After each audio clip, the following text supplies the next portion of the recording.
asalaamaaleykum mbokk yi xarit ñu seetaan à travers VIP People ñu ngi nuyu ñëpp di ziar ñëpp di am mbégte encore une fois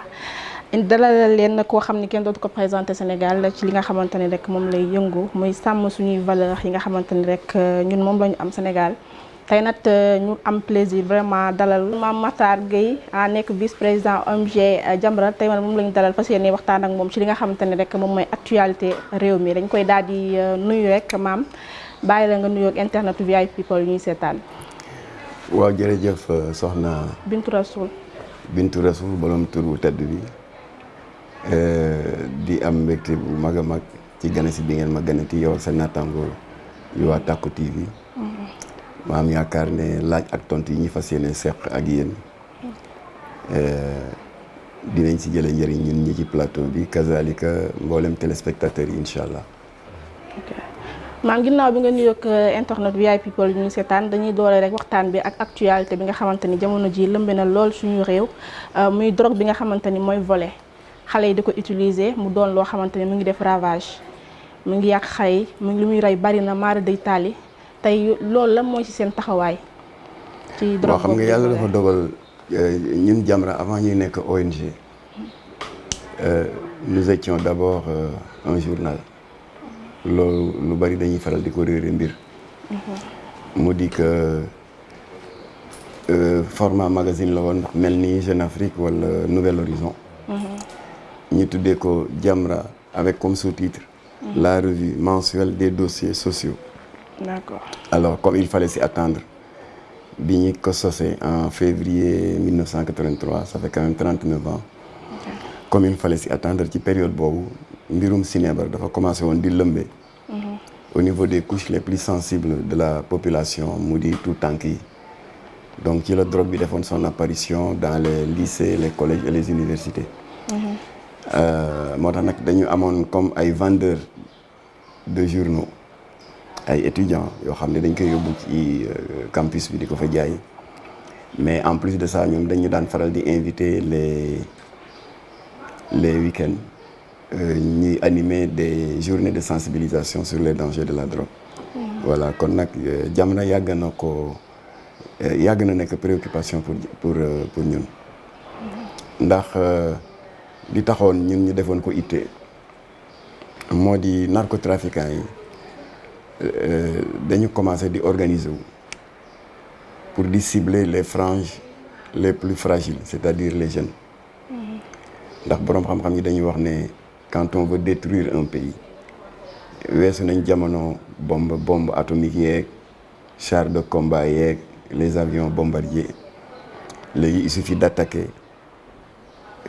l'arbre à la racine parce que garab boo amee jafe-jafe pour gor ko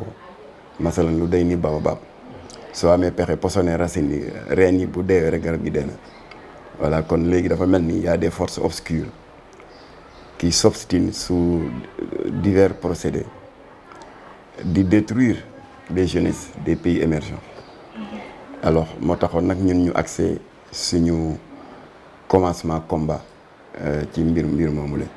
Alors xam nga y a une règle de base en marketing commercial qui dit que l'intensité de l'offre est proportionnelle à l'intensité de la demande. Loolu li muy tekki moo di trafiquant de drogue yi bu trafic bi jollee ba léegi jombatuñu bés bu tedd bu day nii bésu Cheikh Ahmadou Bamba Khadimou Rassoul di wàccaayu màggal gi ñi dem dugal yamba 100 et quelques kilos ci ambulance pour dem wasaare ko ci dëkk bu tedd bi buñ demee ba am boobu sañ-sañ c'est que dañuy dem ba gis ne que la demande est toujours de plus en plus forte alors kon nag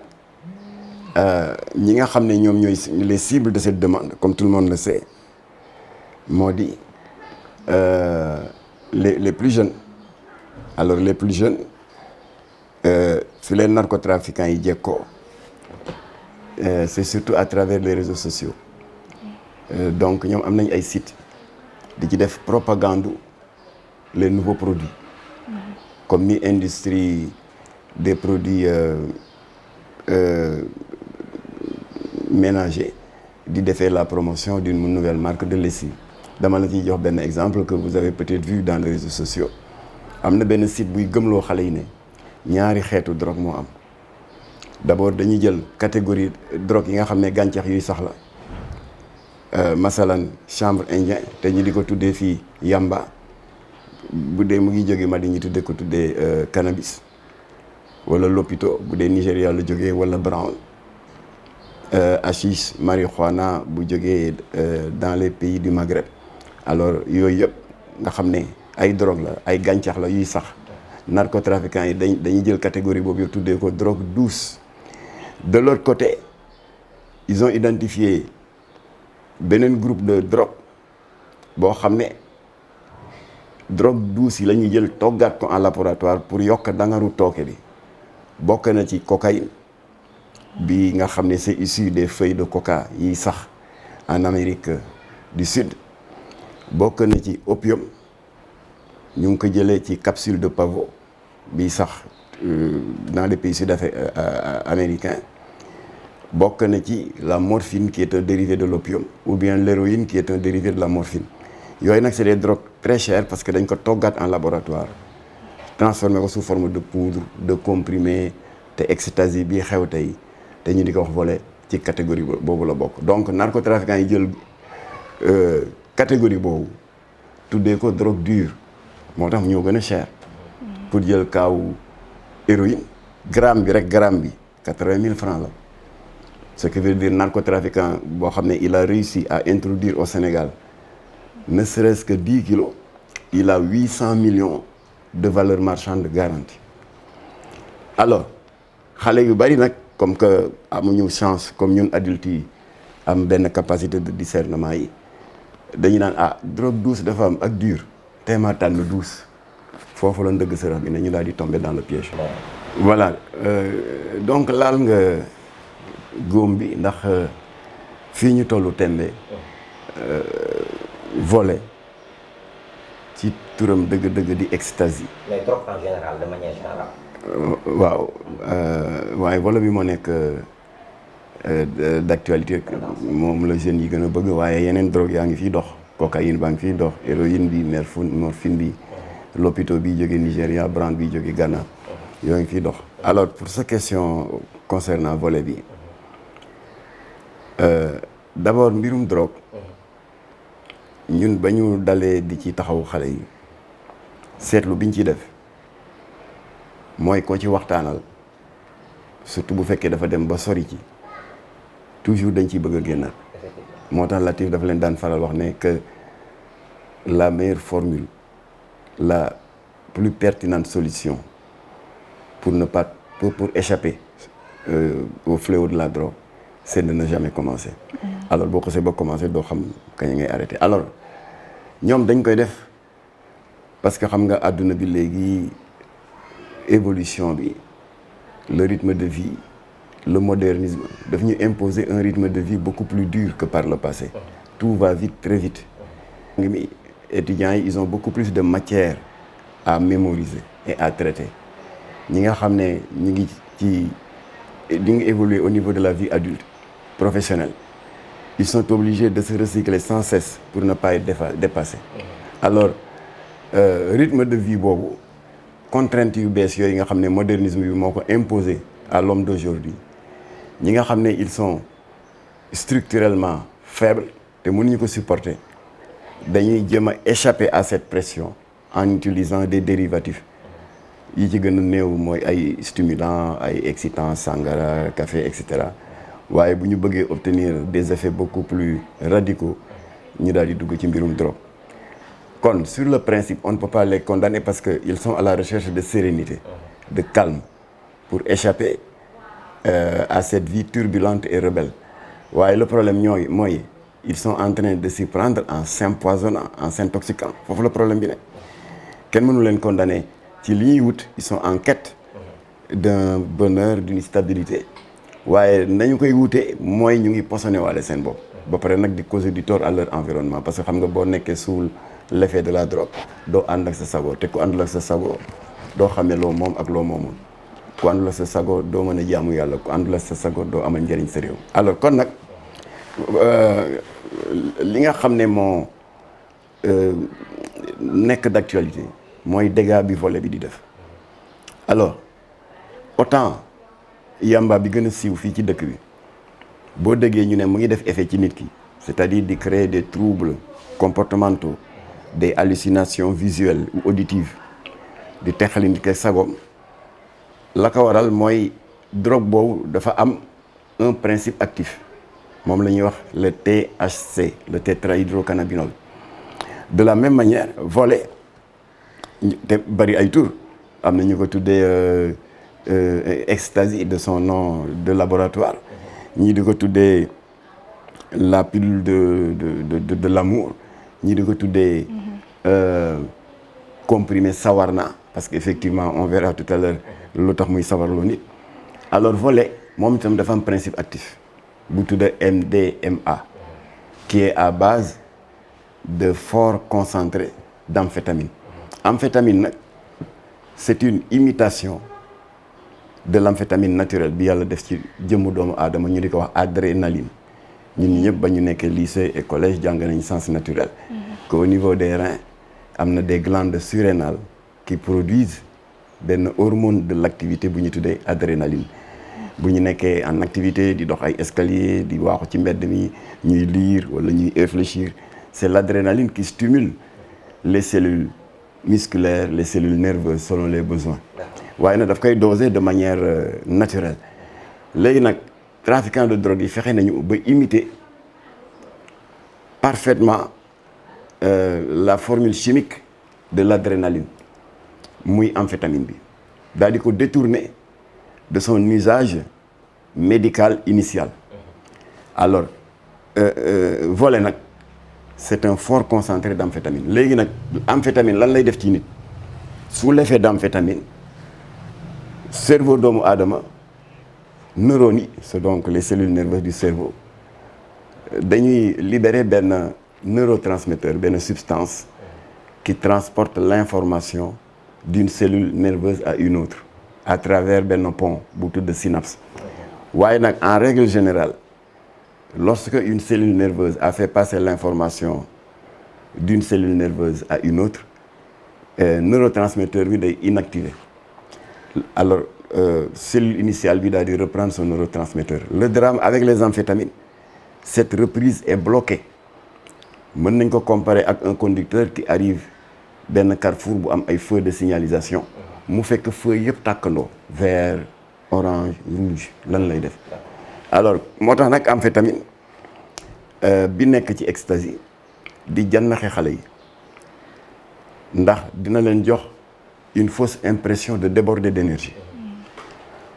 moo tax xale yi boo leen xoolee dinañu toog 2 jours 3 jours du ñu nelaw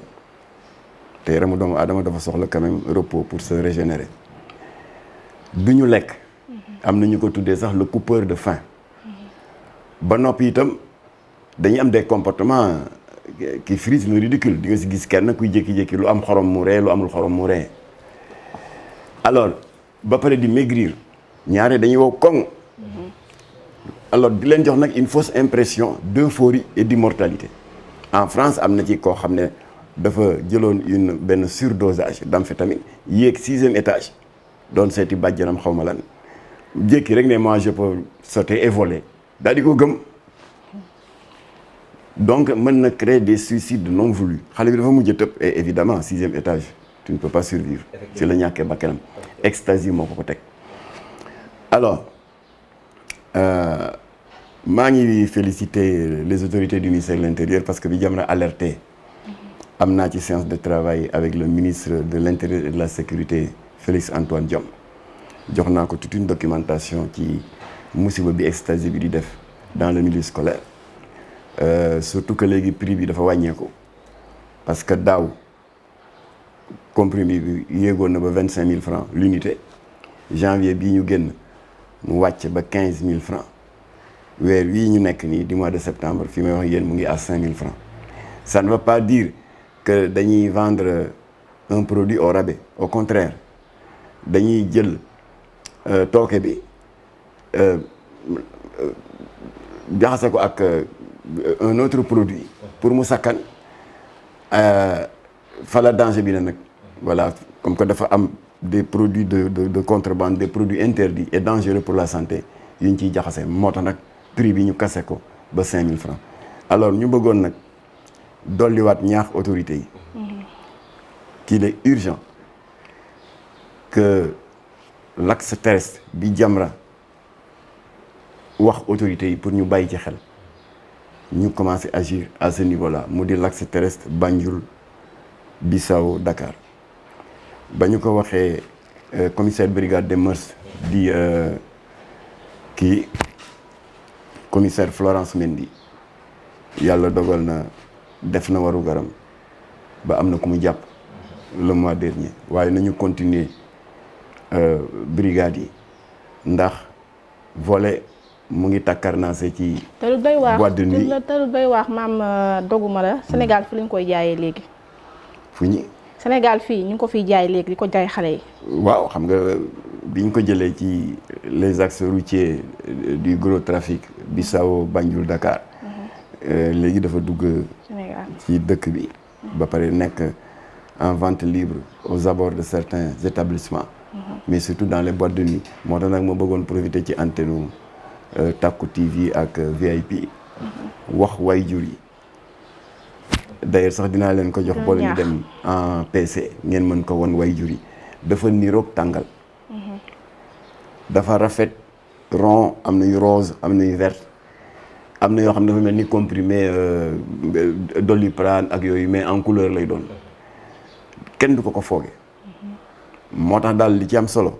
boo leen jékki-jékki en tant que waajur gi seen comportement doom di changer mu jékki di xaxataay ak lu am xorom ak lu amul xorom mu ree na ngeen ñaaw njort boo leen jékki-jékki xale bi toog 2 jours 3 jours du nelaw nekk néegam yokk musique bi à fond di tërti di génn dem commencer di am un comportement incohérent te ay nelawam néew na ngeen ñaaw njort soo jékki-jékki nga woo ko añ mu ne suur naa reer jot mu ne suur naa te lekkul demul feneen lekk amul appétit volet bi moo coupé appétit bi mais surtout boo jékki-jékki gis ko muy jeex di maigrir ba jeex tàkk volet bi la au moment où nous parlons am na ay jeunes qui sont devenus des esclaves de cette drogue am na ay waajur yu fii ñëw les larmes aux yeux ak seen i doom dem na ba gis ne posone na boppam yàq na njàngam yàq na digganteem ak ay mbokkam bëgg na ci génn waaye mu jafe moo tax maa ngi remercier nos partenaires du centre de sauvegarde Jacques Chirac ñoom Cheikh Diop yónnee naa ko ay cas qui m'ont été soumis parce que nous ne sommes pas des spécialistes de la désintoxication alors encadré na leen ba orienté na leen vers le CEPIA alors parents yi ñu ngi leen di yëgal ne pour désintoxiquer seen i doom victime de la narcodépendance drogue bi moom leen ba pour ñu génn ci dafa jafe xam nga bu njëkk ba clinique privée yi ñoo daan def désintoxication yi mais dafa cher te du ñëpp a ko jekku ay 400 000 500 000 waaye yàlla def na bi fii président Ablaye Wade nekkee signé woon na benn protocole avec le Fonds mondial pour la construction du CEPIA le centre de prise en charge intégrée des addictions waaye Ablaye Wade jotu ko woon a eggali mu jeexal Macky Sall la ñëw Macky Sall nag eggali na ko ba le centre est fonctionnel ñoom professeur Idrissa Diallo ñu ngi fay def un travail formidable kon nag ticket rek ngay jënd au lieu de payer 400 000 à 500 000 dans les cliniques ticket à 5 000 francs ngay jënd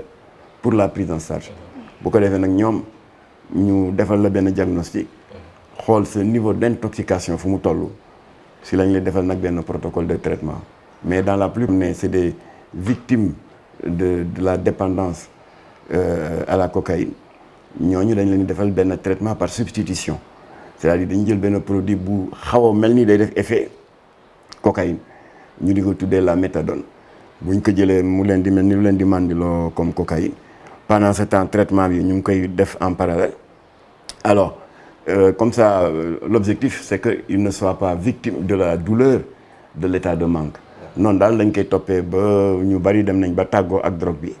waaye encore une fois la meilleure manière d'éviter la drogue c'est de ne jamais commencer